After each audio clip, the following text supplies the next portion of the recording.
Hey, what's up everybody, how's it going? It's Dan's here with another commentary video for Final Fantasy X-2, the HD Remastered Edition, the last mission game, and finally we make it to the 60s.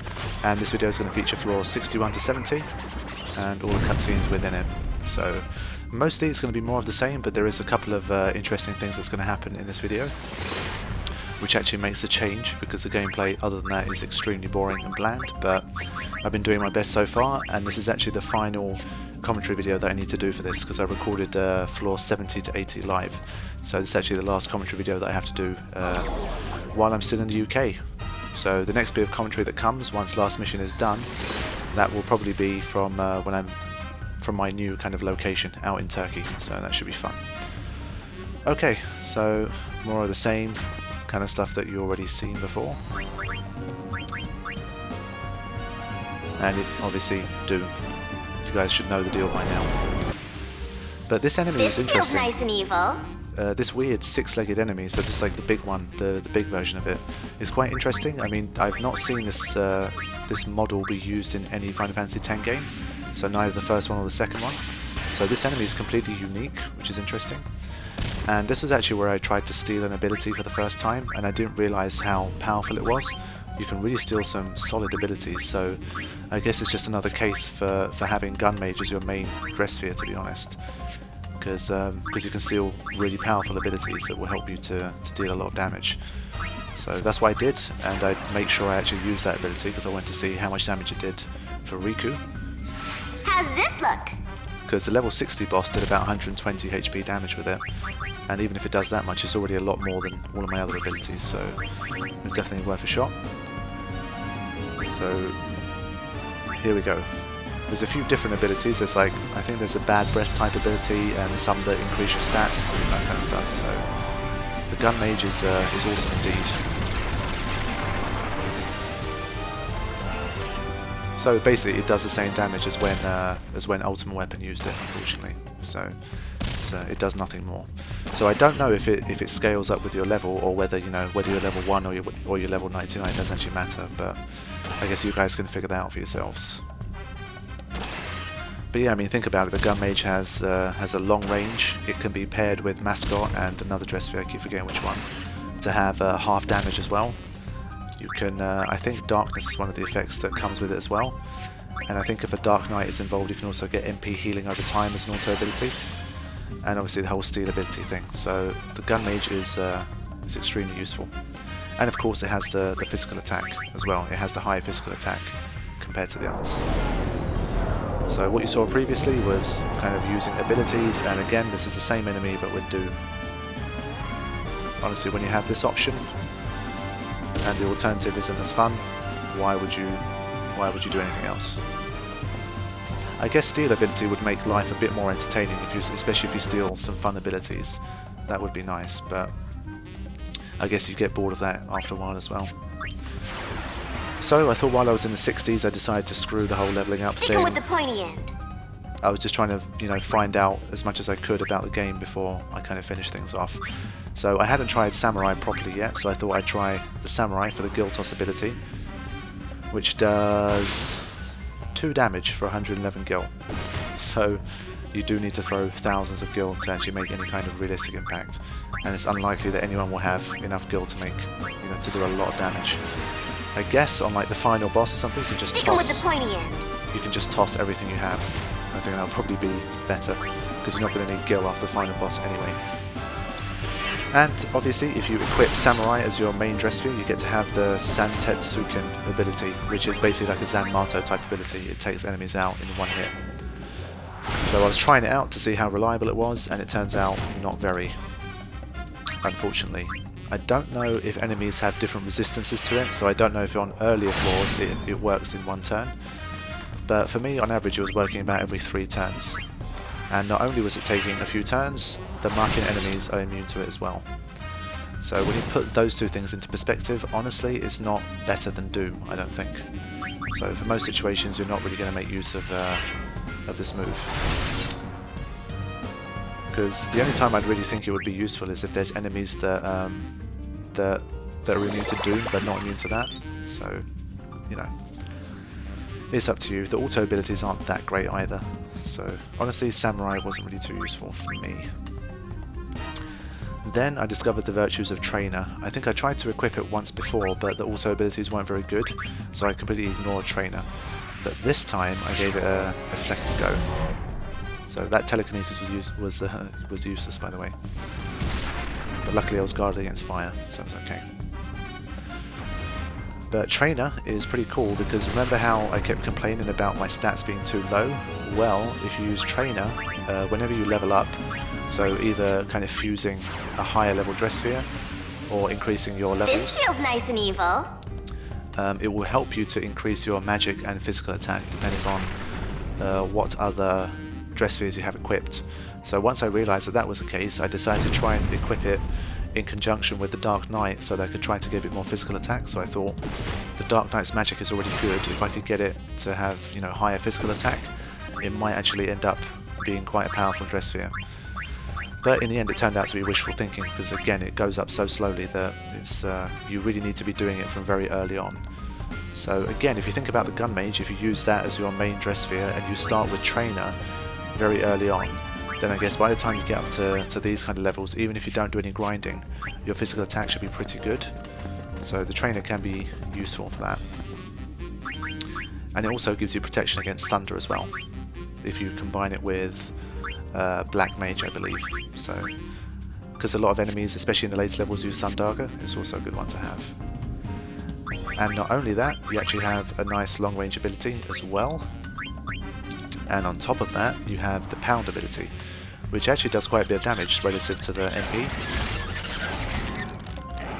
Doesn't seem too bad. Obviously my physical attack sucks, so it's not too good, but because of the multiple hits, I think it's pretty useful. Still not better than Doom, but at least it offers you a little bit of variety. And long shot, especially if you have things like Poison Touch, it might be quite useful to poison enemies from across the room. I mean, every now and again I was still trying to, especially if there's a room full of fiends, I was doing the whole Psycho Bomb trick where I do the... I've called it Psycho Bomb too many times now, it's stuck into my head as Psycho Bomb. But I'd head into a room, do Psychic Bomb, run away, and then kind of keep repeating that. So that was something I did quite often to try and get some extra experience points, because you can take out 4 at once, so it was pretty good. But then on floor 65, this stupid damnation attack ruined me once again. Because I had to make sure I ran out of the room, I ignored the Varan, and he took me out with Blizzaga. So first time round I got screwed over because of the Varan's Doom ability, and second time round, basically to get through on floor 65 you actually have to wait for the Founder to appear. So I was in a sticky situation because not only did I have Damnation, but I needed to be next to the elevator to be able to get out. So as soon as he comes within Doom range, so when he comes within 3 squares, the Doom counter will continue, and that's why I didn't realise. So because I got fooled by that, I ended up wasting my turn, and that resulted in Damnation taking me out once again. So it was really bad timing, unfortunately. So the reason I tried to cast Doom here is I think I can kind of run away from it, but because I'm within the Doom range, it's still going to count down by 2 every turn. So I was already too close. So Damnation is an extremely annoying attack, unfortunately. And I think it's one that the Gun Mage can learn, actually. So twice in a row I failed on floor 65 because of that stupid bloody thing. But the third time, what I'd advise you to do is to get to the floor with the elevator in it and be very careful. So stay near or on the elevator if possible. I'm waiting outside because I don't want to get kind of ambushed by too many fiends once I'm inside. But once you know that the Founder is around, then wait until the last minute and then get yourself on top of the elevator so that you can escape straight away.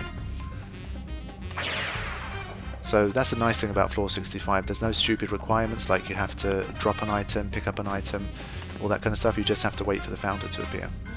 So it's a little bit different. And I guess if you don't know it the first time you're playing, then if you're far away from the elevator and the Founder appears and you realise that that's how you unlock the elevator, this feels nice and evil. Then it's quite cool because then you have to have a bit of a race against time to see if you can beat the Founder to the elevator. So for first time players I think it'll be quite fun. And I think floor 70 is even better in that regard. So floor 65 and floor 70 were my two favourite floors in terms of elevator seals. It was pretty fun. So yeah, moving along swiftly, there wasn't too much interesting going on.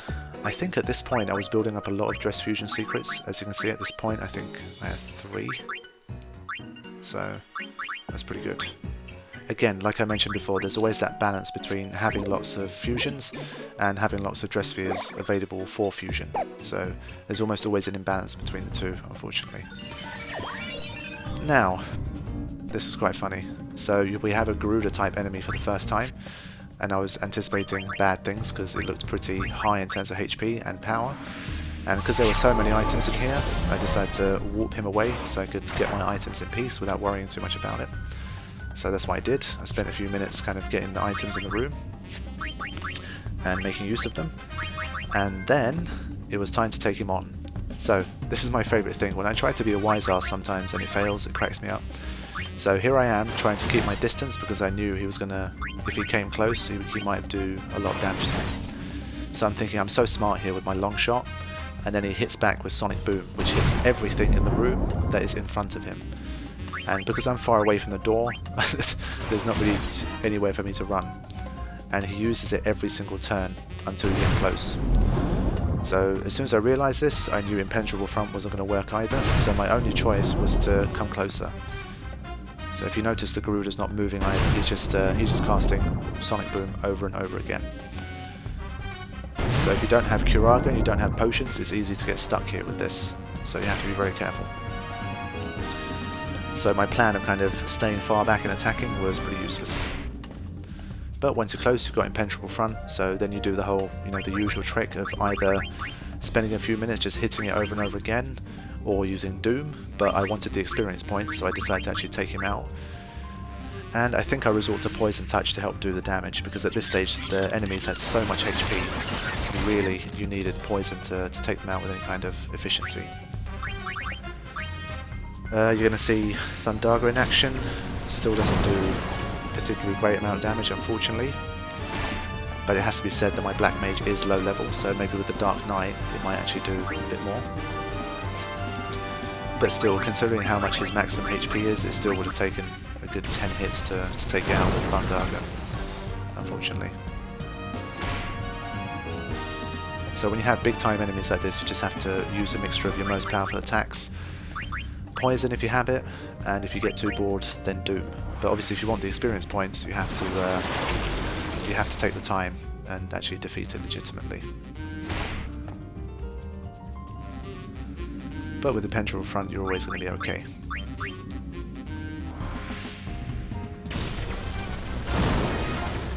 But you can see how long it takes. I think the most frustrating is when it gets down to 1 HP, because you know it's close, and you're constantly waiting for it to die, but it just won't. That last kind of bit seems to take the longest most of the time. But there you go. And this was one of the first times ever that I actually managed to kind of level up by just defeating an enemy and getting experience points.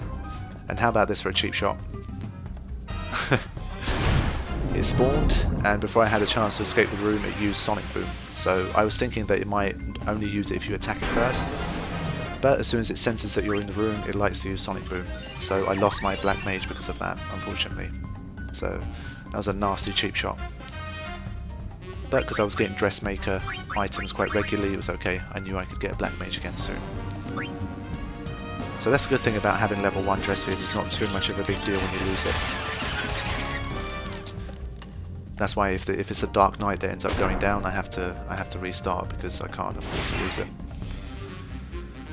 So we've got Boris's big brother Orania in this room. Again, it's been completely nerfed. It just has the usual basic claw attack and nothing else that I could find anyway. But he was annoyingly blocking the entrance, so I decided he's another big fiend. He might be worth a few experience points, so I thought I might as well take him out. So this was kind of my last push to try and get a few more levels before the end.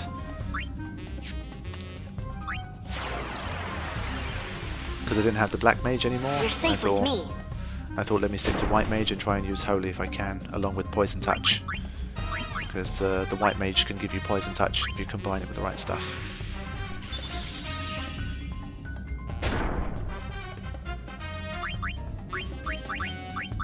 I mean, the fact that Arania doesn't have any interesting moves is it's a bit frustrating. They've just made Arania ridiculously boring. No status effects either that I can sense. It never said guard against anything either.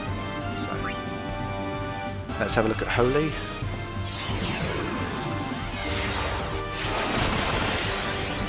Again, not too great. I think Holy does about 8 hits or something, 8 or 9 hits.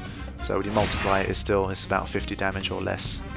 So compared to Arania's maximum HP, it's still shit. So unless you've actually focused on either a Black Mage or a White Mage since the beginning, very early on you have like a level 20 plus White Mage or Black Mage, then, you know, Holy might be a good idea. But if you don't, then it's unlikely that you're going to do too well.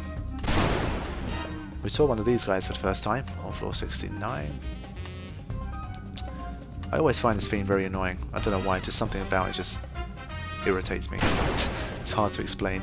Maybe it's the confuse effects that it has from Final Fantasy X and X-2. And I mean, it breaks the rules here, because realistically this fiend shouldn't be able to move. Same with the fungus type. They don't move in Final Fantasy X and X-2, so the fact that they've given it a license to just scoot along is a bit... it doesn't look right. You know, enemies annoyed me when I cast Doom, because that just means I just cannot be bothered with you. I thought this guy wouldn't be too bad. I thought just some magic abilities, at the worst. But it turns out he can be very annoying as well for one major reason, which we're going to see fairly soon. As you can see, Thundaga still seems to be a magic attack of choice for a lot of more kind of endgame enemies, which is unfortunate. Again, you need the trainer and the Black Mage, I believe, to avoid that. But since the Garuda was so nice as to dispose of my Black Mage, I didn't really have a choice right now.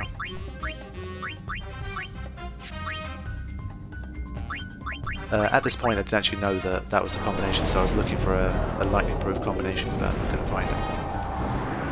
So this guy also uses Damnation, the same bloody attack that Varan uses. I really hate Damnation. So I made sure to exit the room, and I thought I'm not going to bother with going any further on this floor because Damnation is too dangerous. Now, floor 70. Floor 70 is a very dangerous floor because you have to actually go one step further than you did on floor 65. To be able to unlock the seal on floor 70, what you need to do is turn into a LeBlanc Goon. So that's very important to note. So you actually have to let the founder hit you. So when you're in Goon mode, then the seal will unlock and then it will disappear. So literally you have to take it right down to the wire. So this can be very risky and very dangerous, but again, it makes for some interesting situations. Now, so when I first was researching this, I read the whole you have to turn into a LeBlanc Goon, and obviously the smartest thing to do in this situation is to stand on top of the elevator itself. So as soon as he hits you and turns you into a Goon, you're standing on top of the elevator and you're ready to deal with it. So that was the plan, but obviously you have the problem of enemies continuously spawning, so you have to be careful. Make sure you keep taking them out, otherwise they could cause problems. Because you don't want to be fighting them while the founder's around, because he can land a second shot and kick you out. So here's what happened on my first attempt on floor 70. This was really annoying and very unlucky. So I cleared the room, and I was feeling quite confident. I thought I've got this in the bag, and then watch what happens. Right. So here I am waiting patiently. The founder appears. I let him hit me, and what I'm expecting to happen is as soon as he hits me, and the animation occurs where I'm in Goon mode, then I'm expecting the next screen to be the seal unlocking, right? So here we go, he hits me, I turn into the LeBlanc Goon, and then nothing happens. This definitely is not my size. Nothing happens, and also the founder, who usually teleports to a different room, I was unlucky and he teleported back into this room. So that was another dose of unluckiness. Now, I step off the platform to see what I need to do. I thought maybe because I'm standing on the platform it was a problem. It turns out that it's one turn after you're turned into a goon. So on my next move, the seal is going to unlock, but at the time I didn't know this. So there you go, and now the founder is back within one place, so it's impossible for me to get to the elevator. All I can do is use telekinesis and hope that he's actually teleported to a different room, because then I can use the seal. But what happens? He teleports right back into the same spot, hits me, and kicks me out. How unlucky is that? So that was what happened the first time. Second time was much less interesting, because again I knew to wait a turn this time. So again, I let him hit me, but this time he teleported into a different room anyway, so it wasn't a problem. So I got a double dose of unluckiness on the previous one, but on my next attempt, there was no problems. It was really annoying what happened the first time. This is gonna ruin my reputation! But the fact that you have to wait that one turn, that's what threw me off the first time. So there you go, floor 70. It was good fun. It's cutscene time.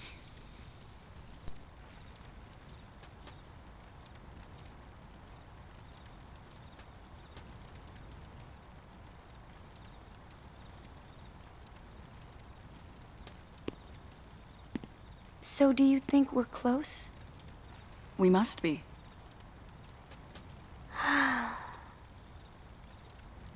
What's wrong? It's a secret. Well, how about I try and guess? Go ahead, you'll never get it. Are you sure? We finally get together. But the problem is, Uni and Pain have changed so much that nothing's going right. If we stay together any longer, we're going to fight. And things will just get worse and worse. I just want to go home before we grow apart, any more than we have. Sound about right? How'd you know all that? Because I'm thinking the same thing. Really? Huh. Why am I not surprised? We're all so different, don't you think?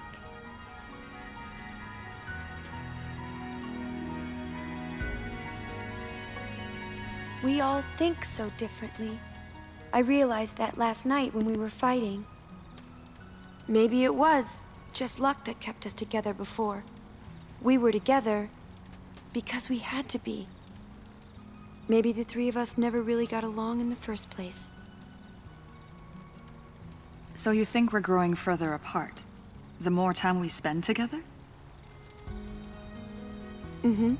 Exactly. Am I worrying too much? That's not for me to say. Riku, you feel the same way that I do. I'm really relieved to know that. Oh, okay.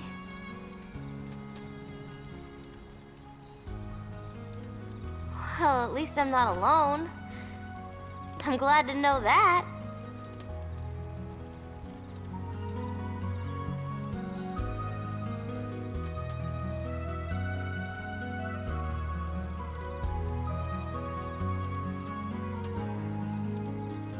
I was worried what would happen if we got to the top and then saw something we didn't want to see. I just made that up. Doesn't mean anything.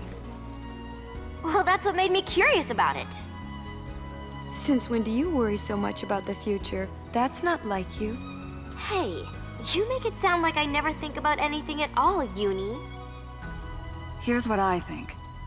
There's a lot we don't know about each other. Maybe that's why we fight. If that's true, I have a feeling it won't be the last time. So, shall we go? Who knows? If we all make it to the top together, maybe we'll be able to see what the future holds for the three of us.